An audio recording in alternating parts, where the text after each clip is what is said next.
السلام عليكم ورحمة الله وبركاته. بسم الله والحمد لله والصلاة والسلام على أشرف رسول الله وعلى آله وصحبه الفائزين برضا الله. أما بعد. Respected chair, leaders, dignitaries, मेहमान खुसूसी, दीगर मुहतरम हज़रात, ضيوفنا الكرام, സലാത്തുല്ലാഹി തആല വസലാമുഹു അലൈക്കും അജ്മഈൻ. പ്രിയപ്പെട്ട സുഹൃത്തുക്കളെ,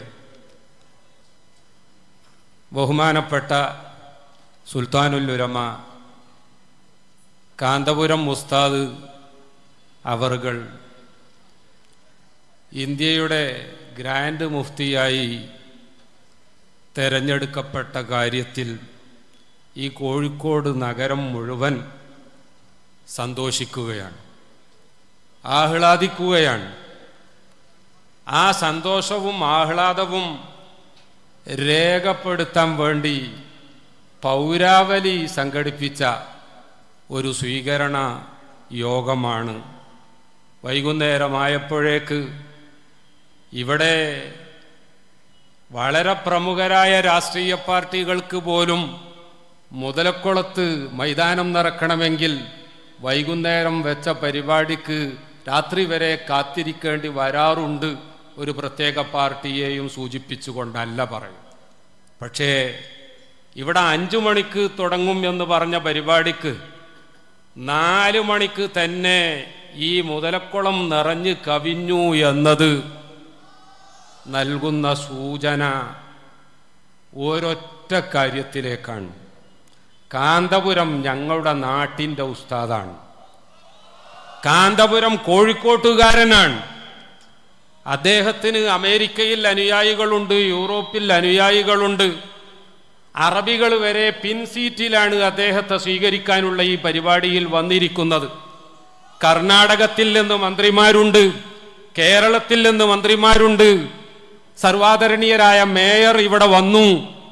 മാത്രമല്ല നമ്മുടെ MLA ചരിത്രകാരനായ MGS, എല്ലാവരും ഇവിടെ വന്നു. പലരും പത്രങ്ങളിലൂടെ ഗ്രാൻഡ് മുഫ്തി പദവിയെ ചോദ്യം ചെയ്തുകൊണ്ട് വളരെ നിഷേധാത്മകമായ സമീപനം സ്വീകരിച്ചല്ലോ. എന്തേ ഈ MGS എന്ന് പറയുന്ന ചരിത്രകാരൻ മലയാളം വായിക്കാറില്ലേ? എന്തേ ഈ MLA-മാരും MP-മാരും അതുപോലെ തന്നെ ഈ നേതാക്കളും പൗരപ്രമുഖരും, എന്തിനധികം MSS-ന്റെ CP കുഞ്ഞുമുഹമ്മദ് സാഹിബ് അവർ അടക്കമുള്ളവർ, ഇവരൊന്നും മീഡിയ വാച്ച് ചെയ്യാറില്ലേ, പത്രം വായിക്കാറില്ലേ? ആരോ ചിലര് അസൂയ കൊണ്ട് ബഹുമാനപ്പെട്ട കാന്തപുരം ഉസ്താദിനെ ഈ പദവി കിട്ടിയപ്പോൾ ആ അവസരവും കൂടി അദ്ദേഹത്തെ എങ്ങനെയൊക്കെ വിമർശിക്കാൻ പറ്റും എന്ന ഗവേഷണപരമായ ചില എഴുത്തുകൾ എഴുതിയപ്പോൾ ഇവരാരും വായിച്ചില്ല എന്നാണോ? ആരും വായിക്കാത്തത് കൊണ്ടല്ല.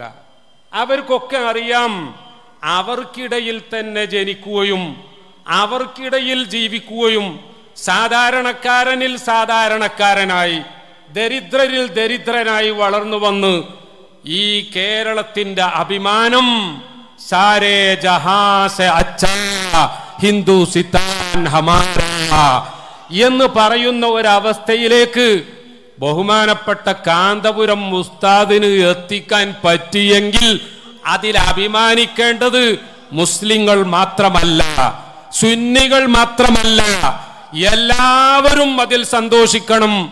ബുദ്ധിയുള്ളവർ മുഴുവനും സന്തോഷിക്കണം. ആർക്കോ അസൂയ തോന്നുന്നുവോ എങ്കിൽ ആ ആളുകളെപ്പറ്റി എനിക്ക് ഒരു അറബി കവിയുടെ ഒരു വരി മാത്രമാണ് ഓർമ്മ വരുന്നത്. ഒരു അറബി കവി ഒരിക്കൽ പറയുകയുണ്ടായി, ലി കുല്ലി ദായിൻ ദവാഉൻ യുസ്തതബ്ബു ബിഹി. ഡോക്ടർ മൊയ്തു സാഹിബ് ഇവിടെ ഉണ്ട്. അദ്ദേഹത്തിന് ഞാൻ ട്രാൻസ്ലേഷൻ ചെയ്തു കൊടുക്കുകയാണ് ഈ വരിയുടെ അർത്ഥം. All diseases have some kinds of medicines. ഏത് രോഗത്തിനും ചില്ലറ മരുന്നുകളുണ്ട്. പക്ഷേ കവി പറയുകയാണ്, ഇല്ലൽ ഹമാഖത അയ്യത്ത് മൻ യുദാവിഹ. ഈ വിഡ്ഢിത്വം എന്ന് പറയുന്നത്, അല്ലെങ്കിൽ വിവരക്കേട് എന്ന് പറയുന്നത്, അല്ലെങ്കിൽ അസൂയ കൊണ്ടുണ്ടാകുന്ന ആ വലിയ വൈരാഗ്യം എന്ന് പറയുന്നത് ഇത് ചികിത്സിക്കാൻ ഒരാൾക്കും സാധ്യമല്ല എന്ന് മാത്രമല്ല, പിറവി കുരുടന് കാഴ്ച കൊടുത്ത, ഡെഡ് ബോഡിക്ക് റീബർത്ത് നൽകിയ യേശു എന്താ പറഞ്ഞത് എന്നറിയാമോ? യേശുവിൻ്റെതായി പറയപ്പെടുന്ന, ഈസാ നബി അലൈഹി ഇസ്ലാമിൻ്റെതായി പറയപ്പെടുന്ന ഒരു വാചകം ഇപ്രകാരം വായിക്കാം: ആലജ്തുൽ അബ്റസ വൽ അക്മഹ ഫഅബ്റഅ്തുഹുമാ. ഞാൻ കുഷ്ഠരോഗിയെ ചികിത്സിച്ചിട്ടുണ്ട്. സംസാരശേഷി നഷ്ടപ്പെട്ടവരെയും കേൾവിശേഷി കാഴ്ചശേഷി ഇല്ലാത്തവരെയുമൊക്കെ ഞാൻ ചികിത്സിച്ചിട്ട് ഇൻസ്റ്റന്റ്ലി അവരെയൊക്കെ ഞാൻ സുഖപ്പെടുത്തിയിട്ടുമുണ്ട്. പക്ഷേ ഈ വിഡ്ഢിയെ ചികിത്സിക്കാൻ ഞാൻ പരമാവധി ശ്രമിച്ചു നോക്കി. പക്ഷേ ആ വിഡ്ഢി എന്നെ തീർത്തും ശേഷിയില്ലാത്തവനാക്കി, അയോഗ്യനാക്കി കളഞ്ഞു. അതുകൊണ്ട് എനിക്ക് ലോകത്തോട് പറയാനുള്ളത് വസുകൂതു അനിൽ അഹ്മഖി ജവാബുഹു. അത്തരം ആളുകൾ എന്തെങ്കിലുമൊക്കെ പറയുന്നുണ്ടെങ്കിൽ മൗനം വിദ്വാന് ഭൂഷണം എന്ന് മാത്രമേ ഞാൻ പറയുന്നുള്ളൂ എന്ന പാഠം ബിഷപ്പ് പോയി എന്നാണ് എനിക്ക് തോന്നുന്നത്. യേശു എവിടെയാണ് പറഞ്ഞത് എന്ന് ആ മഹാനായ ബിഷപ്പിനെ കൊണ്ട് തന്നെ നിങ്ങളെ കേൾപ്പിക്കാം എന്ന് ഞാൻ കരുതിയിരുന്നു. ഏതായാലും യേശു പറഞ്ഞ വരിയാണ്. ഞാൻ വളരെ ഹ്രസ്വമായി, പൗരാവലി സംഘടിപ്പിക്കുന്ന ഒരു പരിപാടി ആയതുകൊണ്ട് സ്വാഭാവികമായിട്ടും ഇവിടെ സ്റ്റേജിലടക്കം ഇരിക്കുന്ന ആളുകൾക്ക് എന്താണ് ഈ ഗ്രാൻഡ് മുഫ്തി എന്നത് ഒരു വളരെ ബ്രീഫ് ഇൻട്രൊഡക്ഷൻ നടത്താൻ ആഗ്രഹിക്കുകയാണ്. പ്രിയപ്പെട്ടവരെ, ഇസ്ലാമിൽ വളരെ പ്രധാനപ്പെട്ട 4 ഓഫീസുകളുണ്ട്. ആ ഓഫീസുകൾ അറബിയിൽ പരിചയപ്പെടുത്തുകയാണെങ്കിൽ ഓഫീസ് ഓഫ് ഇമാം, ഓഫീസ് ഓഫ് ഖാളി, ഓഫീസ് ഓഫ് ഹാക്കിം, ഓഫീസ് ഓഫ് മുഫ്തി. ഇത് ഞാൻ ഇംഗ്ലീഷിലേക്ക് പരിഭാഷപ്പെടുത്തുകയാണെങ്കിൽ ഒരു റിപ്പബ്ലിക്കിൻ്റെ സോവറിൻ പവർ, അഥവാ നമ്മുടെ ഭാഷയിൽ ഓഫീസ് ഓഫ് പ്രസിഡന്റ് ആണ് ആദ്യം പറഞ്ഞ ഇമാം. രണ്ടാമത്തെ ഖാദി എന്ന് പറഞ്ഞാൽ ഓഫീസ് ഓഫ് ചീഫ് ജസ്റ്റിസ് ആണ്. മൂന്നാമത്തത് അഡ്മിനിസ്ട്രേറ്റീവ് അതോറിറ്റിയുടെ ഓഫീസാണ്. ആ അഡ്മിനിസ്ട്രേറ്റീവ് ഓഫീസറെ നമ്മൾ ഹാക്കിം എന്നാണ് പറയുന്നത്. 4ാമത്തെ ഓഫീസാണ് മുഫ്തി എന്ന് പറയുന്നത്. ഈ ഓഫീസുകളിലേക്കൊക്കെ തിരഞ്ഞെടുക്കണമെങ്കിൽ ക്വാളിഫിക്കേഷൻ എന്തൊക്കെയാണ്, എലിജിബിലിറ്റി എന്തൊക്കെയാണ്, ഇതൊക്കെ പണ്ഡിതന്മാർ വളരെ വിശദമായി പറഞ്ഞിട്ടുണ്ട്. ബഹുമാനപ്പെട്ട ഉസ്താദ് അവറുകളുടെ ഗ്രാൻഡ് മുഫ്തി എന്ന സ്ഥാനത്തെ ചോദ്യം ചെയ്ത് യൂട്യൂബിൽ അധിക പ്രസംഗം നടത്തിയവരും പ്രിന്റഡ് മാധ്യമങ്ങളിലൂടെ വാറോല എഴുതിയവരും അതുപോലെ വാട്സപ്പുകളും ഫേസ്ബുക്കുകളും ഉപയോഗിച്ചവരുമൊക്കെ മുഫ്തി എന്താണ് എന്ന കാര്യത്തിൽ അവർക്കൊന്നും തർക്കമില്ല. പിന്നെ പ്രധാനമായിട്ട് ഞാൻ ഈ വിഷയത്തിൽ ശ്രദ്ധിച്ചത് 3 വിഭാഗത്തെയാണ്. അതിൽ 2 പേർ യൂട്യൂബിലൂടെ രംഗത്ത് വന്നപ്പോൾ ഒരാൾ ഫേസ്ബുക്കും അതുപോലെ തന്നെ പ്രിന്റഡ് മീഡിയയുമാണ് ഉപയോഗപ്പെടുത്തിയത്. ആ 3 പേർക്കും അനുഭവപ്പെട്ട നേരിട്ട വളരെ വലിയ 3 ഇഷ്യൂസ്, 3 പ്രശ്നങ്ങളുണ്ട്. ഒരാൾ മനസ്സിലാക്കിയത് ഗ്രാൻഡ് മുഫ്തി ആകണമെങ്കിൽ വധശിക്ഷക്ക് വിധിക്കപ്പെട്ട ക്യാപിറ്റൽ പണിഷ്മെന്റിന് ഒരു സുപ്രീം കോർട്ട് വിധിച്ചു കഴിഞ്ഞാൽ ആ സുപ്രീം കോർട്ടിന്റെ വിധിക്കെതിരെ ദയാഹർജി സമർപ്പിക്കാൻ പറ്റിയ അതോറിറ്റി ആരാണോ ആ അതോറിറ്റി ആയിരിക്കണം. ക്യാപിറ്റൽ പണിഷ്മെന്റ് ഇല്ലാതെയാക്കാൻ എവിടെയാണോ ദയാഹർജി കൊടുക്കേണ്ടത് ആ ദയാഹർജി സ്വീകരിക്കാനോ തള്ളാനോ യോഗ്യതയുള്ള ആൾക്കാണ് ഗ്രാൻഡ് മുഫ്തി എന്ന് പറയുക എന്നാണ് ഒരുപാട് കാലം വിദേശത്തും നാട്ടിൽ വന്ന് പത്രപ്രവർത്തനവും ഒക്കെ നടത്തിയ എഴുത്തുകാരനാണെന്ന് പറഞ്ഞ്, പക്ഷെ അദ്ദേഹത്തിനൊരു ഗുണമുണ്ട്. ഇത്തരം പരിപാടികൾ അദ്ദേഹം അവതരിപ്പിക്കുന്നത് അധിക പ്രസംഗം എന്ന് പറഞ്ഞുകൊണ്ടാണ് എന്ന ഒരു സമാധാനമുണ്ട്. അതേസമയം മറ്റ് 2 പേർ ഒരേ ഗ്രൂപ്പുകാരാണ്. പണ്ട് മുതലേ ബഹുമാനപ്പെട്ട കാന്തപുരം ഉസ്താദിനെ എതിർക്കാൻ എന്ത് കിട്ടും എന്ന് നോക്കി നോമ്പെടുത്ത് തന്നെ ഇരിക്കുന്നവരാണ്. പക്ഷേ 2 പേരിൽ ഒരാളുടെ പത്രത്തിൽ വന്ന പ്രിന്റഡ് റിപ്പോർട്ടും മറ്റേയാളുടെ യൂട്യൂബിൽ വന്ന റിപ്പോർട്ടും വിശദമായി ഞാൻ വിലയിരുത്തിയപ്പോൾ എനിക്ക് മനസ്സിലായത്, മനസ്സിലാക്കി പലരും എന്നോട് ബന്ധപ്പെട്ട് പറഞ്ഞത് ഇവർക്കിടയിൽ എന്തോ അടിയുണ്ടല്ലോ, ഈ വിഷയത്തിൽ അവരുടെ കാഴ്ചപ്പാട് തന്നെ ശരിയല്ലല്ലോ എന്ന. അതെന്താ അങ്ങനെ പറയാൻ കാരണം എന്നല്ലേ ഒരാൾ പറഞ്ഞത്, കാന്തപുരത്തെ രാംലീല മൈതാനിയിൽ വെച്ച് ഖാദിയായി ഗ്രാൻഡ് മുഫ്തിയായി തെരഞ്ഞെടുക്കപ്പെട്ടു എന്നത് ഇറ്റ് ഈസ് ട്രൂ, അത് ശരിയാണ്. ബഹുമാനപ്പെട്ട കാന്തപുരം ഉസ്താദിന്റെ ആ ചടങ്ങിന് ബഹുമാനപ്പെട്ട സയ്യിദ് ഇബ്രാഹിം ഖലീൽ തങ്ങൾ ബുഖാരി തങ്ങൾ അവരുടെ കൂടെ പാവപ്പെട്ട ഞാനും ഉണ്ടായിരുന്നു. ഒരു കാര്യം ഓർക്കണം, ഈ മുതലക്കുളത്ത് സൂര്യൻ അസ്തമിക്കാനായ സമയത്ത് വെയിലു കൊള്ളാതെ നമ്മളൊക്കെ തടിച്ചുകൂടിയത് തന്നെ നമുക്ക് അത്ഭുതമാണ് എങ്കിൽ, ഡൽഹിയിലെ രാംലീല മൈതാനിയിൽ രാവിലെ 9 മണി മുതൽ വൈകുന്നേരം 4 മണി വരെ ഒരുമിച്ചു കൂടിയ ആയിരങ്ങൾ അവര് വെയിലു കൊള്ളുകയാണ്. അവർക്ക് ദാഹമില്ല, അവർക്ക് വിശപ്പില്ല. നിസ്കരിക്കാൻ വേണ്ടി ളുഹുറായപ്പോൾ അസറിനിടയിൽ ഓരോരുത്തർ എഴുന്നേറ്റ് തൊട്ടപ്പുറത്തുള്ള ഹജ്ജ് ഹൗസിന്റെയും അതിനോട് ചേർന്ന പള്ളിയുടെയും അടുത്തുപോയി നിസ്കരിച്ചവർ വരികയാണ്. പ്രിയപ്പെട്ടവരെ, 10,000 ഒരുമിച്ചു കൂടിയത് ബഹുമാനപ്പെട്ട ശൈഖ് അബൂബക്കർ ആരാണ് എന്ന് അവർക്കുകൂടി ബോധ്യപ്പെട്ടത് കൊണ്ടാണ്. ഇവിടെ പരാമർശിക്കപ്പെട്ടുവല്ലോ, ഞങ്ങൾ നോർത്ത് ഇന്ത്യയിൽ ചെന്നപ്പോൾ അവിടെയൊക്കെ ഉസ്താദിന്റെ അനുയായികളെ യഥേഷ്ടം കാണാൻ പറ്റി എന്ന കാര്യം മുൻ പ്രസംഗങ്ങളിൽ ഇവിടെ പരാമർശിക്കപ്പെടുകയുണ്ടായി. അപ്പോൾ ഒരാൾക്കുള്ള പ്രശ്നം എന്താണെന്നറിയാമോ? തെരഞ്ഞെടുക്കപ്പെട്ടു എന്നത് ശരി തന്നെയാണ്, പക്ഷേ അവിടെ തെരഞ്ഞെടുത്ത ആളുകൾ ബറേലവി വിഭാഗമാണ്. ആ വിഭാഗം വെരി സ്മോൾ മൈനോറിറ്റി, വളരെ ചെറിയ ഒരു ന്യൂനപക്ഷമാണ്. അവരെ നമ്മൾ അവഗണിക്കാൻ മാത്രം ഉള്ള ഒരു ടീമാണ്. MGS നാരായണൻ എന്ന് പറയുന്ന ചരിത്രകാരനെ മുൻനിർത്തി ഞാൻ ചോദിക്കുകയാണ്. അദ്ദേഹത്തിനറിയാം, ഈ ഇന്ത്യ രാജ്യത്ത് മുസ്ലിമീങ്ങളിൽ ബറേലവി എന്ന പേര് വേണോ വേണ്ടേ, അത് മറ്റൊരു പ്രശ്നം. ബറേലവികൾ എന്ന് പറയുന്നവർ പ്രതിനിധാനം ചെയ്യുന്നത് നമ്മളൊക്കെ സുന്നികൾ ലോകത്തെവിടെയുണ്ടോ അവിടെയൊക്കെയുള്ള സുന്നികൾ പ്രതിനിധാനം ചെയ്യുന്ന അതേ ആശയമാണ്. മഹാന്മാരെ ബഹുമാനിക്കണം, അതുപോലെ തന്നെ ആ മഹാന്മാരുടെ മദ്ഹബുകൾ പിൻപറ്റണം തുടങ്ങി കേരളത്തിലെ സുന്നത്ത് ജമാഅത്തിന്റെ ആശയങ്ങൾ എന്തൊക്കെയുണ്ടോ അത് മുഴുവൻ അംഗീകരിക്കുന്നവരാണ് ലോകത്തുള്ള സുന്നികൾ. ആ സുന്നികളുടെ കൂട്ടത്തിൽ വടക്കേ ഇന്ത്യയിലെ ലക്ഷങ്ങളല്ല കോടിക്കണക്കിന് മുസ്ലിമീങ്ങൾ അവരെ അറിയപ്പെടുന്നത് ബറേലവികൾ എന്നാണ്. അതുകൊണ്ട് തന്നെ ഒരാൾ ആ ബറേലവികൾ ന്യൂനപക്ഷമാണ് എന്നാണ് യൂട്യൂബ് ചാനലിലൂടെ പ്രസംഗം പരിശീലിക്കാൻ വേണ്ടി പറഞ്ഞത് എങ്കിൽ, മറ്റേ ആൾ തന്നെ പത്രത്തിലൂടെ എഴുതി വിട്ടത് ബറേലവികൾ എന്ന് പറയുന്നത് ഹനഫികളാകുന്ന ഇന്ത്യ രാജ്യത്തെ ഭൂരിഭാഗം മുസ്ലിമീങ്ങളുടെയും പ്രതിനിധികളാണ്. അവർ തന്നെയാണ് ഇന്ത്യയിലെ ഭൂരിഭാഗം മുസ്ലിമീങ്ങളും. പക്ഷേ അവരൊക്കെ കൂടി കാന്തപുരത്തെ തെരഞ്ഞെടുത്തോ എന്ന് ഞാൻ അന്വേഷിച്ചപ്പോൾ അവരാരും അറിയൂല എന്നാണ് മറുപടി പറഞ്ഞത്.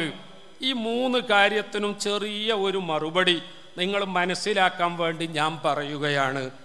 ആദ്യത്തെ ആള് പറഞ്ഞല്ലോ, വധശിക്ഷ പുനഃപരിശോധിക്കാൻ അതോറിറ്റിയുള്ള ഈജിപ്തിലെ മുഫ്തിയെ പോലെയുള്ളവരാണ് ഗ്രാൻഡ് മുഫ്തി. ആ പറഞ്ഞ ആള് ആരാണെന്നറിയാമോ? ഈജിപ്തിൽ വധശിക്ഷ കാത്ത് കഴിയുന്ന മുഹമ്മദ് മുർസി എന്ന് പറയുന്ന ഇസ്ലാമിക് ബ്രദർഹുഡിന്റെ, അഥവാ ഇന്ത്യയുടെ ഭാഷയിൽ പറഞ്ഞാൽ ജമാഅത്തെ ഇസ്ലാമിയുടെ നേതാവാണ്.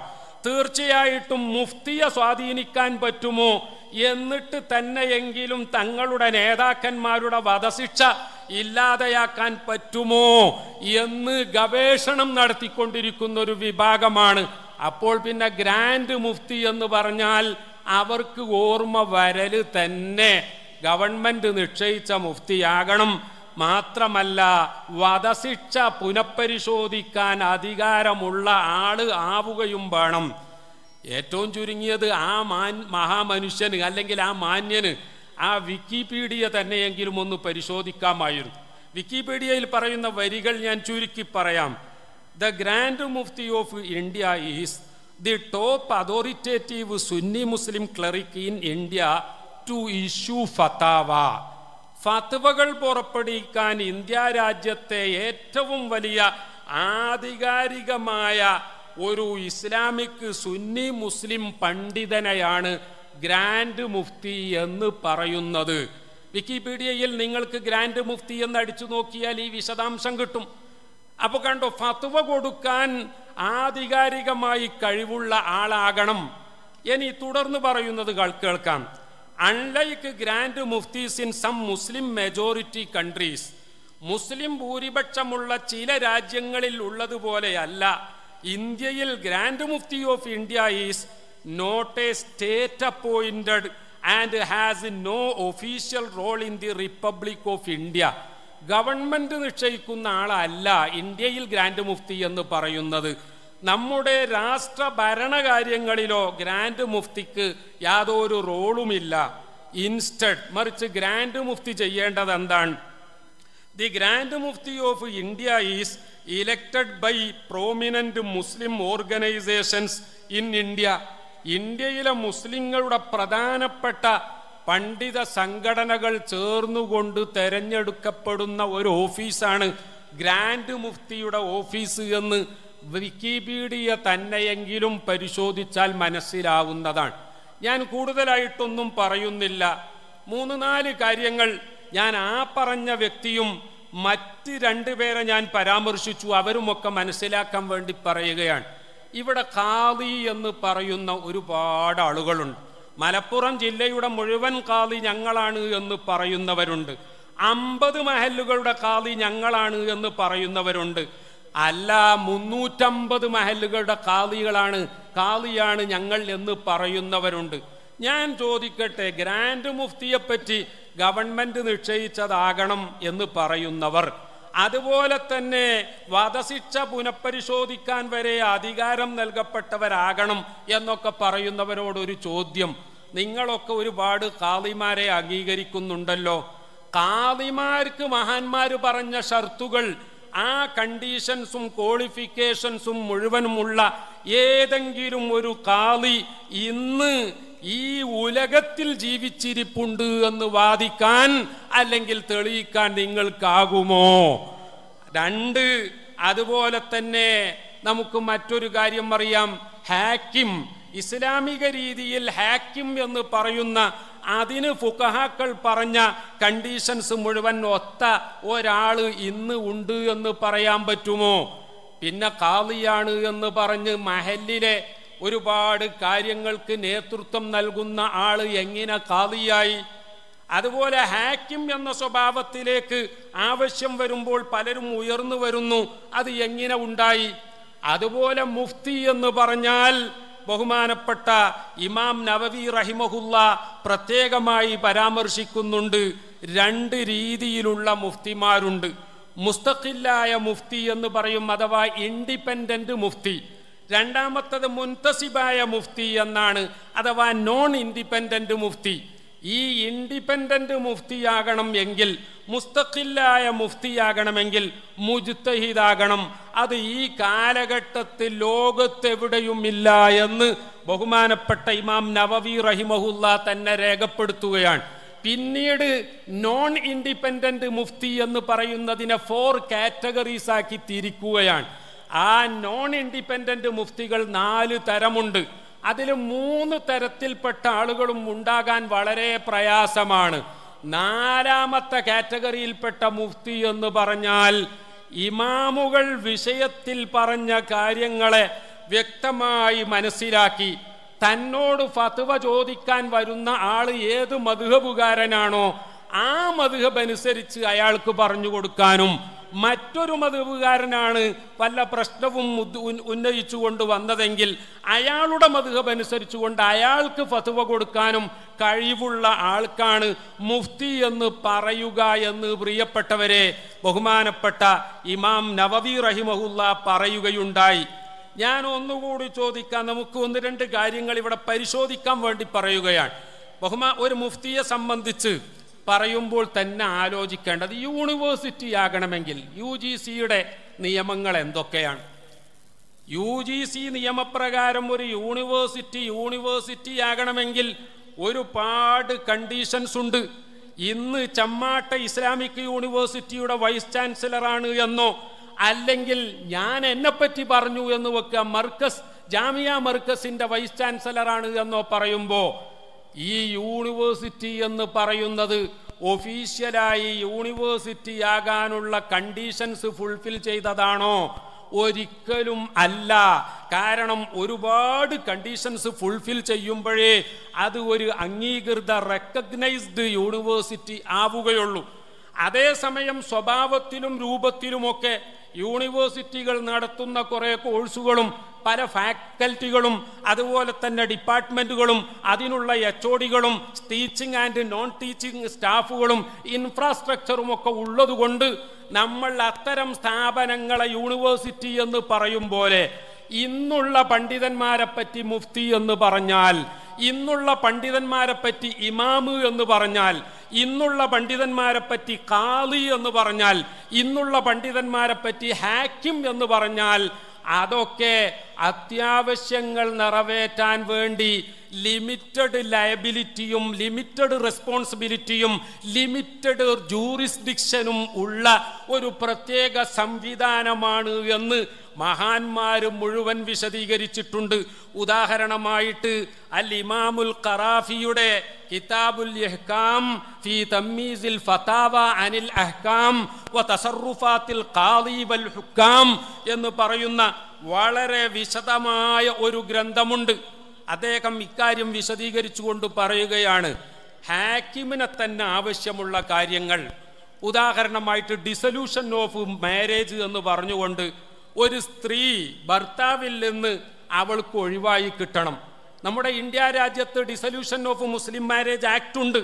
ഇസ്ലാമിക കാഴ്ചപ്പാട് പ്രകാരം ഒരു മുസ്ലിം പെണ്ണിന്റെ വിവാഹം ഡിസോൾവ് ചെയ്യണമെങ്കിൽ ഫസ്ഖുൻ നിക്കാഹ് എന്നാണ് പറയുന്നത്. ആ ഫസ്ഖ് ചെയ്യാൻ, അതുപോലെ തന്നെ ക്രിമിനൽ കുറ്റങ്ങളിൽ ശിക്ഷ വിധിക്കാൻ, അതുപോലെ തന്നെ പൂറാണ്, ചെലവിന് കൊടുക്കാൻ വകയില്ലാത്ത ആളാണ് ഭർത്താവ്, ആ ഗ്രൗണ്ട് വെച്ച് ഡൈവോഴ്സ് കൊടുക്കാൻ, അതുപോലെ നമ്മുടെ പേഴ്സണൽ ലോയിൽ പറയുന്ന ഇലാ ഹുലാ തുടങ്ങിയിട്ടുള്ള ഈലാ എന്ന് പറയുന്ന മസല, ആ മസല പ്രകാരം പെണ്ണിന് ഡൈവോഴ്സ് കൊടുക്കാൻ, അതുപോലെ ടാക്സ് പിരിക്കാൻ, അത് കളക്ട് ചെയ്യാൻ, ടാക്സ് പിരിക്കാത്തതിൻ്റെ പേരിൽ ഏതെങ്കിലും രീതിയിലുള്ള നടപടി സ്വീകരിക്കാൻ, ഇതിനൊന്നും തന്നെ മുഫ്തി പോരാ. മറിച്ച് പ്രിയപ്പെട്ടവരെ അവിടെ ഹാക്കിം അല്ലെങ്കിൽ ഖാളിയൊക്കെ വേണം എന്ന് മഹാന്മാർ വിശദീകരിച്ചിട്ടുണ്ട്. ഞാൻ നേരത്തെ പറഞ്ഞതിലേക്ക് തിരിച്ചു വരികയാണ്. അതുകൊണ്ട് തന്നെ ചിലർ മനസ്സിലാക്കിയത് ഒരാൾ മുഫ്തിയാകണമെങ്കിൽ ഒഫീഷ്യലായി ഗവൺമെന്റ് തീരുമാനിക്കണം. അൽ ഇഹ്കാം എന്ന് പറഞ്ഞ കിതാബിൽ ഒരു വരി വായിക്കാം, ഹുക്കുമുൽ ഹാക്കിമി യർഫഉൽ ഫതാവ വതസീറുൽ മസ്അലതു കൽ മുജ്മഇ അലൈഹാ ബിസബബി ഇത്തിസാലി ഹുക്മിൽ ഹാക്കിമി ബിഹാ. ഫത്വ കൊടുത്ത മുഫ്തിയുടെ അഭിപ്രായത്തെ വരെ അസാധുവാക്കാൻ ഔദ്യോഗികമായി ഭരണാധികാരിക്ക് സാധിക്കുന്ന ചില അവസ്ഥകളുണ്ട്. ഈ പറഞ്ഞതിൽ നിന്ന് തന്നെ മനസ്സിലായി ഫത്വ കൊടുക്കുന്ന ആളുടെ ഉദ്ദേശം, അയാളെ ലക്ഷ്യം എന്തുമാത്രമാണ്? യജിബു അലൈഹി ഇത്തിബാഉൽ അദില്ല, അയാൾ തെളിവ് നോക്കി കാര്യങ്ങൾ പറഞ്ഞു കൊടുക്കുക. ഒരു പ്രസംഗം പരിഭാഷപ്പെടുത്തുന്നവനെ പോലെയാണ് എന്നാ പറയുന്നത്. പ്രസംഗം പരിഭാഷപ്പെടുത്തുന്നവന്റെ ഉത്തരവാദിത്തം എന്താണ്? പ്രസംഗിക്കുന്ന ആള് വിവരക്കേടാണോ പറഞ്ഞത്? പരിഭാഷക്കാരൻ ആ വിവരക്കേട് ജനങ്ങളിലെത്തിക്കണം. പ്രസംഗകൻ പറഞ്ഞത് സംഘാടകരുടെ ആശയത്തിന് നേരെ വിരുദ്ധമാണ് എന്ന് സങ്കല്പിക്കുക.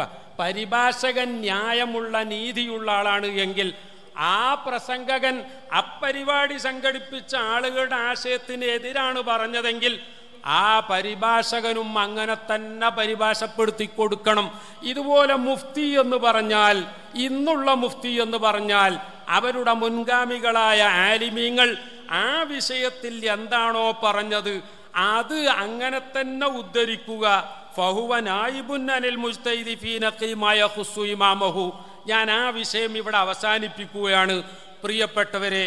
അതുകൊണ്ട് ഇവിടെ മുഫ്തിയാകണമെങ്കിൽ ഗവൺമെന്റ് വേണമെന്നോ അല്ലെങ്കിൽ വധശിക്ഷ വിധിച്ച ആ കേസിൽ ഇടപെടാൻ കഴിയണം എന്നോ ഉള്ള വാദം ശരിയല്ല. ഞാൻ ഒരൊറ്റ കാര്യം പറയുകയാണ്, ഒരിക്കൽ നമ്മുടെ നാട്ടിൽ നിന്ന് ഒരാൾ ഗ്രാൻഡ് മുഫ്തിയെ തെരഞ്ഞു പോയി.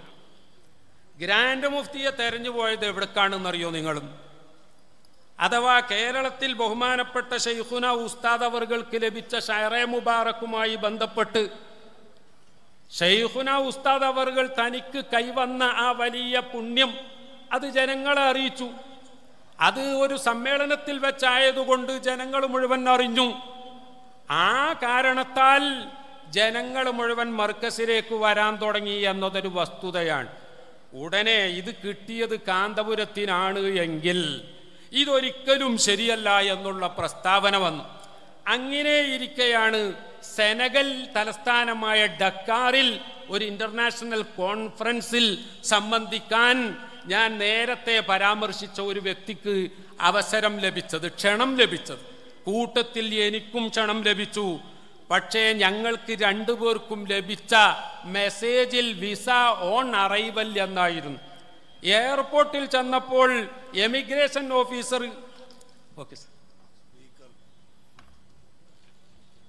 നമ്മുടെ ബഹുമാന്യനായ സ്പീക്കർ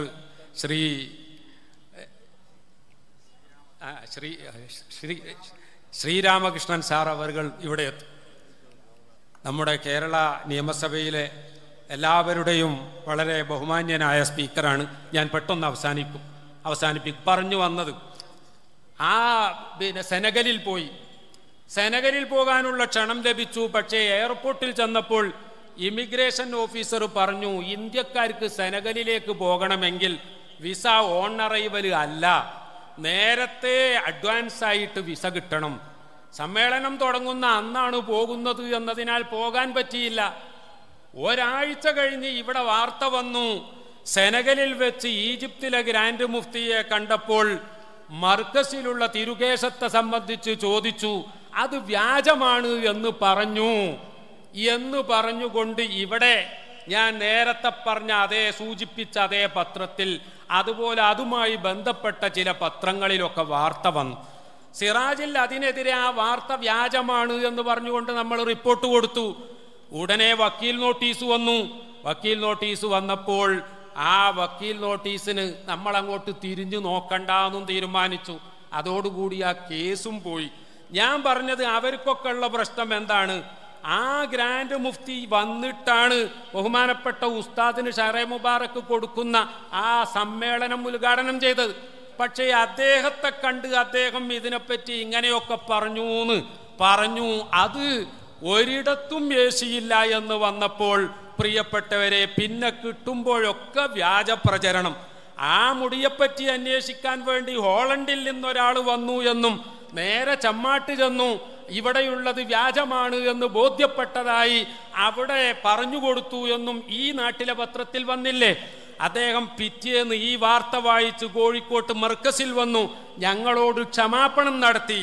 പ്രിയപ്പെട്ടവരെ, ഇതാണ് ആരോപണം ഉന്നയിക്കുന്നവരുടെ അവസ്ഥ എന്ന് മാത്രം ഞാൻ ഈ അവസരത്തിൽ പറഞ്ഞ് അവസാനിപ്പിക്കുകയാണ്.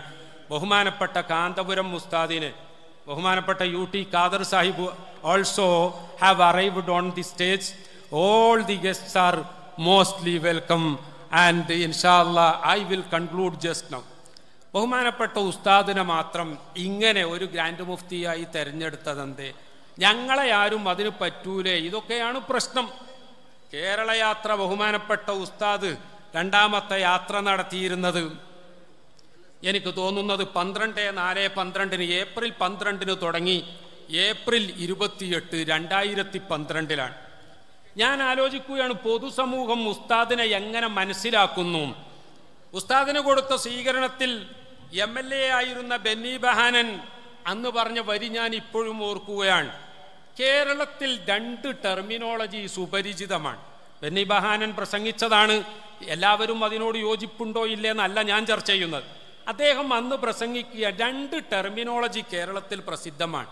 ഒന്ന് ലീഡർ, രണ്ടാമത്തത് ഉസ്താദ്. ലീഡർ മീൻസ് കെ കരുണാകരൻ, അത് കെ കരുണാകരനാണ്. ഉസ്താദ് എന്ന് പറഞ്ഞാൽ അബ്സല്യൂട്ട്ലി അത് ബഹുമാനപ്പെട്ട കാന്തപുരം ഉസ്താദാണ് എന്ന് പ്രിയപ്പെട്ടവരെ അന്ന് ബെന്നി ബഹാനൻ പറഞ്ഞു. അന്ന് കേരളത്തിന്റെ ആഭ്യന്തരമന്ത്രിയായിരുന്ന തിരുവഞ്ചൂർ രാധാകൃഷ്ണൻ പറഞ്ഞത് എന്താണെന്നറിയോ? കാന്തപുരം കേരളത്തിന്റെ പിതാവാണ് എന്നാണ്. കാന്തപുരം കേരളത്തിന്റെ പിതാവാണ് എന്ന് ഞാൻ പറഞ്ഞാൽ, അല്ലെങ്കിൽ ഈ സഭയിലിരിക്കുന്ന ആരെങ്കിലും പറഞ്ഞാൽ, it will be A little bit exaggeration, അത് കുറച്ച് കൂടിപ്പോയി എന്ന് പറയാം. പക്ഷെ ആഭ്യന്തരമന്ത്രി പറയുന്നത് കാര്യങ്ങളൊക്കെ കൃത്യമായി ഇന്റലിജൻസ് വിവരത്തിന്റെ അടിസ്ഥാനത്തിൽ വിലയിരുത്തി മാത്രമാണ്. എന്നീ പറയുന്നത് നോക്കൂ നിങ്ങൾ. കോട്ടയത്തെ സ്വീകരണത്തിൽ മാർ ക്രിസോസ്റ്റം മെത്രാപ്പോലീത്ത, വലിയ മെത്രാപ്പോലീത്ത, അദ്ദേഹം അന്ന് പറഞ്ഞത് 95-ാമത്തെ വയസ്സിൽ ഞാൻ ഇന്നും ജീവിച്ചിരിക്കുന്നത് എന്തിനാണെന്ന് ഞാൻ പലപ്പോഴും ആലോചിച്ചിട്ടുണ്ട്. വലിയ പിതാവ് തുടർന്ന് പറയുകയാണ്, 95 വർഷം എനിക്ക് ദൈവം ആയുസ് തന്നത് ഈ മഹാമനുഷ്യനെ കോട്ടയത്ത് എന്റെ നേതൃത്വത്തിൽ വെച്ച് സ്വീകരിക്കണം എന്ന ദൈവ കൽപ്പന മുൻകൂട്ടി ഉള്ളതുകൊണ്ടാണ്. പ്രിയപ്പെട്ടവരെ, ഇവരൊക്കെ ഒന്നും തിരിയാത്തവരാണ് എന്നാണോ പറഞ്ഞത്? ഇനി മുസ്ലിം ലീഗിന്റെ MLA ആയ KNA ഖാദർ ഉസ്താദിന്റെ യാത്രയുമായി ബന്ധപ്പെട്ടുകൊണ്ട് സിറാജിൽ 18/4/12 മാനവികത ഉണരട്ടെ എന്ന് പറഞ്ഞുകൊണ്ട് ലേഖനം എഴുതുകയുണ്ടായി. PC ജോർജ് അന്ന് അദ്ദേഹം ഗവൺമെന്റിന്റെ ചീഫ് വിപ്പാണ്. അദ്ദേഹം ഇന്ന് ചീഫ് വിപ്പ് അല്ല, ഇന്ന് ഏത് മുന്നണിയിലാണ് എന്നും എനിക്കറിയില്ല. പക്ഷേ അദ്ദേഹം പറയുകയുണ്ടായി, കാന്തപുരം ഖലീഫ ഓഫ് ദി മുസ്ലിം വേൾഡ്, മുസ്ലിം ലോകത്തിന്റെ ഖലീഫ എന്നാണ് എനിക്ക് കാന്തപുരത്തെ പറ്റി പറയുന്നത്. പക്ഷേ അന്നൊക്കെ അരിശം കൊണ്ടവർ, അസൂയ പൂണ്ടവർ, അവർക്ക് അന്ന് അത് എഴുതാൻ വേദിയില്ലാത്തത് കൊണ്ടോ, കേരളത്തിലെ നേതാക്കന്മാരെ എതിർത്താൽ കൈ പൊള്ളും എന്ന് പേടിയുള്ളത് കൊണ്ടോ, ഇത് ഡൽഹിയിലായപ്പോൾ അതിൻ്റെ പേരിൽ എതിർപ്പുമായി വന്നവരാണ്. പ്രിയപ്പെട്ടവരെ, കണ്ണൂരിൻ്റെ ചരിത്രത്തിൽ ഞാൻ ഈ നേതാക്കളോട് ചോദിക്കട്ടെ, 3 ജയരാജന്മാരെയും കൂട്ടത്തിൽ സുധാകരനെയും ഒരുമിച്ചിരുത്താൻ ഈ കേരളത്തിലെ ഏതെങ്കിലും രാഷ്ട്രീയ നേതാവിന് സാധിച്ചിട്ടുണ്ടോ? ആർക്കും സാധിച്ചിട്ടില്ല എന്ന് മാത്രമല്ല, ആ കണ്ണൂരിലെ ഉസ്താദിന്റെ കേരളയാത്രയെ സ്വീകരിച്ചുകൊണ്ട് അവിടെ നടന്ന പ്രസംഗത്തിലെ ഏറ്റവും പ്രധാനപ്പെട്ട പോയിന്റ്, ഉസ്താദിന്റെ ഏറ്റവും വലിയ കഴിവ് ഇതാ, ഈ 3 ജയരാജന്മാരെയും അവരുടെ തൊട്ടടുത്ത് തന്നെ കെ സുധാകരനെയും ഇവര് 4 പേരെയും ഒരുമിച്ച് ഇരുത്തിയതാണ് എന്ന് ജയരാജൻ തന്നെ പ്രസംഗിച്ചു എങ്കിൽ, പ്രിയപ്പെട്ടവരെ, അന്നത്തെ ഫിഷറീസ് മിനിസ്റ്ററായിരുന്ന കെ ബാബു പറയുകയുണ്ടായി, കേരളത്തിന് ഒരേ ഒരു ഉസ്താദേ ഉള്ളൂ. ബംഗാളിൽ ഇവരുടെ പ്രചരണം അത്രമാത്രം എത്താത്തതിനാൽ ബംഗാളിൽ നിന്നുള്ള ലീഗിന്റെ നാഷണൽ സെക്രട്ടറിമാരിൽ ഒരാളായ ഷഹീൻ ഷാ ഇവിടെ വന്നുകൊണ്ട് പറഞ്ഞു, ഉസ്താദ് ഭാരതയാത്ര നടത്തണം. ഞാൻ അതുകൂടി പറഞ്ഞ് അവസാനിപ്പിക്കാം. ഉസ്താദ് ഭാരതയാത്ര നടത്തണം എന്ന് ഉസ്താദിനോട് അന്ന് പറഞ്ഞത് മുസ്ലിം ലീഗിന്റെ നാഷണൽ സെക്രട്ടറിമാരിൽപ്പെട്ട ഒരാൾ ബംഗാളിൽ നിന്നുള്ള ഷഹീൻ ഷാ ആയിരുന്നു. ഉസ്താദിനോട് ഞങ്ങളൊക്കെ പിന്നെ പറഞ്ഞു, ഉസ്താദ്, മുസ്ലിം ലീഗ് വരെ അങ്ങയോടൊരു ഭാരതയാത്ര നടത്തണം എന്ന് പറയുന്നു, സാധിക്കുമെങ്കിൽ നടത്തണം. അന്ന് തന്നെ ഉസ്താദ് നോക്കണം, 2013 അന്ന് തന്നെ ഉസ്താദ് പറയും, ഇനി എന്നെ കൊണ്ടാവോ എന്ന് തോന്നില്ല, കുട്ടികളെ നിങ്ങൾ നടത്തൂ. സുബ്ഹാനല്ലാഹ്, ഒരാഴ്ച മുമ്പ് ഹിന്ദ് സഫർ എന്ന പേരിൽ ബഹുമാനപ്പെട്ട കാന്തപുരം ഉസ്താദിന്റെ കുട്ടികൾ കാശ്മീരിൽ നിന്ന് തുടങ്ങി, പ്രിയപ്പെട്ടവരെ, ഇന്ത്യ രാജ്യത്തിന്റെ മുഴുവൻ സ്റ്റേറ്റുകളിലൂടെയും പോയി ആ ഭാരതയാത്ര നടത്തിയിരിക്കുകയാണ്.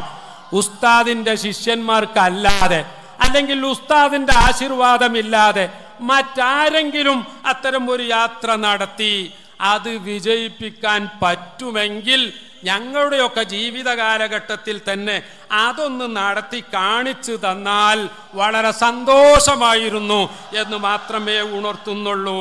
മാത്രമല്ല, അവസാനിപ്പിക്കട്ടെ, ഈജിപ്തിൽ ബഹുമാനപ്പെട്ട ശൈഖുന ഉസ്താദ് പോവുകയാണ്. അന്നത്തെ SY പ്രസിഡന്റ്, അന്നത്തെ പ്രസിഡന്റ് ഹുസ്നി മുബാറക്, ഇന്ന് അദ്ദേഹമല്ല, ബഹുമാനപ്പെട്ട ഉസ്താദിനെ ആ പ്രസിഡന്റ് ഇരിക്കുന്ന സ്റ്റേജിലേക്ക് വിളിച്ച് അടുത്തിരുത്തുകയാണ്. മാത്രമല്ല, ഇപ്പോഴത്തെ പ്രസിഡന്റ് അബ്ദുൽ ഫത്താഹ് അസീസി ഉസ്താദിനോട് പറയുകയാണ്, നിങ്ങളൊരൽപ്പം പ്രസംഗിക്കണം.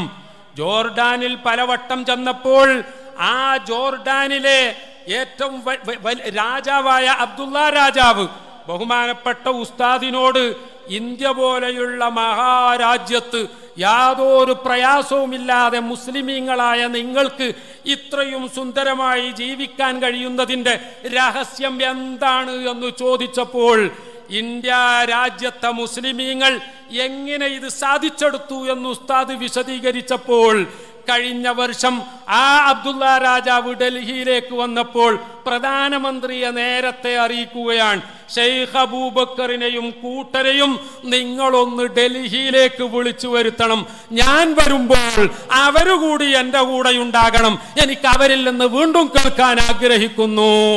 പ്രിയപ്പെട്ടവരെ, ഉസ്താദിനെ പറ്റി I have much to tell you, but you could not bear it.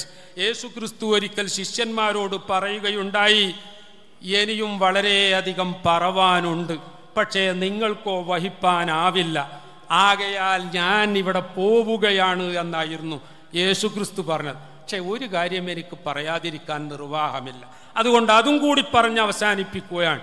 ഒരുപാട് ഇഷ്യൂസ് നമ്മുടെ ഇന്ത്യ രാജ്യത്ത് ഇപ്പോഴുണ്ട് എന്നതിൽ തർക്കമില്ല.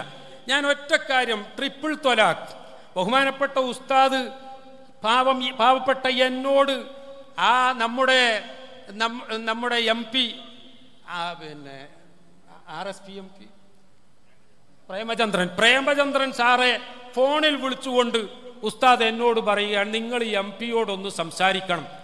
പ്രിയപ്പെട്ടവരെ, സുപ്രീം കോടതി ട്രിപ്പിൾ ത്വലാഖുമായി ബന്ധപ്പെട്ട കോടതി വിധിയിൽ 3 ജഡ്ജിമാർ ത്വലാഖ് ആവുക തന്നെ ഇല്ല എന്നാ പറയുന്നത്.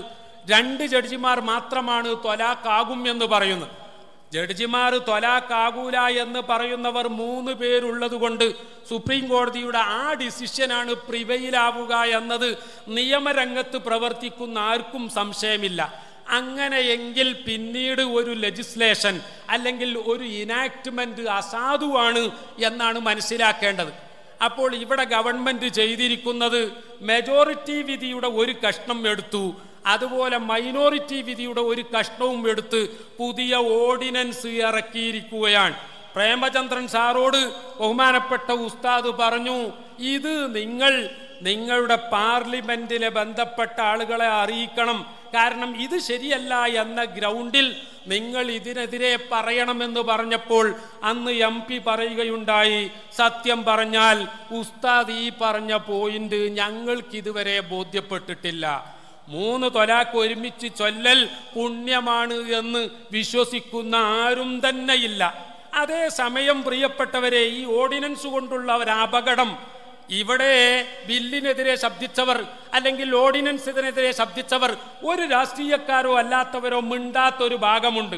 ട്രിപ്പിൾ ത്വലാഖ് നടന്നു കഴിഞ്ഞാൽ പിന്നെയും അവർ മാരിറ്റൽ ലൈഫ് തുടരണം എന്ന് പറയുമ്പോൾ ഒരു മുസ്ലിമിനെ സംബന്ധിച്ചിടത്തോളം അവർ ജീവിതകാലം മുഴുവൻ ഹറാമ് ചെയ്യാൻ നിർബന്ധിതരാവുകയാണ്. ഈ സാഹചര്യം ഇല്ലാതിരിക്കണമെങ്കിൽ ലെജിസ്ലേച്ചറുമായി ബന്ധപ്പെടാൻ പറ്റിയ ഒരു അതോറിറ്റി നമ്മുടെ പണ്ഡിതന്മാർക്കിടയിൽ ഉണ്ടാകണം. പുതിയ ബില്ലുകൾ വരുമ്പോൾ ആ ബില്ലുകളുടെ വിഷയങ്ങൾ കൃത്യമായി അപഗ്രഥനം നടത്തിക്കൊണ്ട് അതിലുള്ള പോയിന്റുകളിൽ ഏതൊക്കെ ഉൾക്കൊള്ളാം, ഏതൊക്കെ ഒഴിവാക്കണം, അങ്ങനെ ഒഴിവാക്കുമ്പോഴും നമുക്ക് ഈ ബില്ലിൻ്റെ അടിസ്ഥാന ഉദ്ദേശ്യം അഥവാ ലെജിസ്ലേറ്റീവ് ഇൻറ്റന്റ് അത് എങ്ങനെ നമുക്ക് സാക്ഷാത്കരിക്കാം, ഇത് നമ്മുടെ നിയമനിർമ്മാതാക്കളെ പഠിപ്പിക്കുന്ന ഒരു സംവിധാനം പണ്ഡിതന്മാരിൽ നിന്നുണ്ടാകണം എന്നത് ഞങ്ങളുടെയൊക്കെ ഒറ്റക്കെട്ടായ അഭിപ്രായമാണ്. മാത്രമല്ല, സ്പീക്കറെ അടക്കം മുൻനിർത്തിക്കൊണ്ട് ഞാൻ പറയുകയാണ്, ബഹുമാനപ്പെട്ട കാന്തപുരം ഉസ്താദ് ആരംഭിച്ച മർക്കസ് ലോ കോളേജ്, അതിൻ്റെ 3 ഇയർ പദ്ധതിയിൽ വെച്ച് ആദ്യത്തെ ബാച്ചിൽ LLB നേടിയ ഒരു ആളാണ് ഞാനും. ഞങ്ങളിപ്പോൾ തീരുമാനിച്ചിരിക്കുന്നത് മുസ്ലിം പേഴ്സണൽ ലോ അതൊരു കോഡാക്കി രൂപീകരിച്ചുകൊണ്ട് ആ വിഷയത്തിൽ എത്രയും പെട്ടെന്ന് തന്നെ കോടതികൾക്ക്, അതുപോലെ ജഡ്ജിമാർക്ക്, വക്കീലുമാർക്ക്, അഡ്വക്കേറ്റ്മാർക്കൊക്കെ എളുപ്പത്തിൽ ഉപയോഗിക്കാൻ പറ്റിയ ഒരു കോഡായി അത് രൂപാന്തരപ്പെടുത്താനുള്ള ഒരു ശ്രമം ഉടനെ ആരംഭിക്കാൻ ഉസ്താദിന്റെ നേതൃത്വത്തിൽ ആരംഭിച്ചിരിക്കുകയാണ്. പ്രിയപ്പെട്ടവരെ, ഇതിന് പണ്ഡിതന്മാർ ഇവിടെ വേണ്ടേ? IPC 377 അതുപോലെ IPC 497 ഇത്തരം വിഷയങ്ങളിലൊക്കെ പല രീതിയിലുള്ള അമെൻമെന്റുകൾ വന്നു. തീർച്ചയായിട്ടും ഞാൻ ചിന്തിക്കുന്നത് ഈ പണ്ഡിതന്മാർ ബന്ധപ്പെട്ട ആളുകളെ കൃത്യമായ രീതിയിൽ അതിനെപ്പറ്റിയുള്ള ഇൻഫർമേഷൻ നൽകിയിരുന്നു എങ്കിൽ യാതൊരു സംശയവുമില്ല, ഗവൺമെന്റ് BJP ആണെങ്കിലും ഗവൺമെന്റ് LDF ആണെങ്കിലും ഗവൺമെന്റ് UDF ആണെങ്കിലും ഒക്കെ അവരുടെ ഒക്കെ ഉദ്ദേശം സോഷ്യൽ വെൽഫെയർ ആണ്. ആ സോഷ്യൽ വെൽഫെയർ നിന്ന് കാണാൻ വേണ്ടി, ഇവിടെ സംജാതമാകാൻ വേണ്ടി നിയമനിർമ്മാണം നടത്തുന്നവരാണ് അവരൊക്കെ.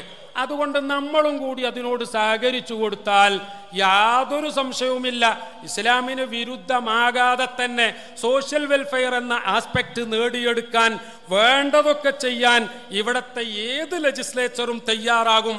ഈ വിഷയങ്ങൾക്കൊക്കെ ഇവിടെ അവരെ സമീപിക്കാൻ പറ്റിയ ഒരു നേതാവ് ഉണ്ടാകണം. ഇത് കേരളത്തിൻ്റെ മാത്രം ചിന്തയായിരുന്നു ഒരു കാലത്തെങ്കിൽ ഇന്ന് ഇന്ത്യ രാജ്യം മുഴുവൻ മനസ്സിലാക്കിയിരിക്കുകയാണ്. മുസ്ലിമീങ്ങളുടെ കാര്യം ആധികാരികമായി പറയാൻ അത് ഷെയ്ഖ് അബൂബക്കറേ ഉള്ളൂ എന്ന് അവർക്ക് കൂടി ബോധ്യപ്പെട്ടു. അതുകൊണ്ടാണ് 24-ാം തീയതി നട്ടുച്ച സമയത്ത് രാംലീല മൈതാനിയിൽ ആ കൊടും ചൂടിൽ പ്രിയപ്പെട്ടവരെ അവരെല്ലാവരും ബഹുമാനപ്പെട്ട ഷെയ്ഖ് അബൂബക്കറിനെ ഗ്രാൻഡ് മുഫ്തിയായി പ്രഖ്യാപിച്ച വിവരം വളരെ സന്തോഷപൂർവം അത് ഏറ്റെടുത്തു എന്ന് മാത്രമല്ല, എന്തിൻ്റെ പേരിലാണ് ഷെയ്ഖ് അബൂബക്കറിന് ഗ്രാൻഡ് മുഫ്തി എന്ന പദവി നൽകിയത് എന്ന കാര്യങ്ങൾ വിശദീകരിച്ചുകൊണ്ട് അവരിറക്കിയ ഒരു പ്രസ് റിലീസ് അതും കൂടി എൻ്റെ കൈവശമുണ്ട്. ഇവിടെ സ്പീക്കർ അടക്കം വളരെ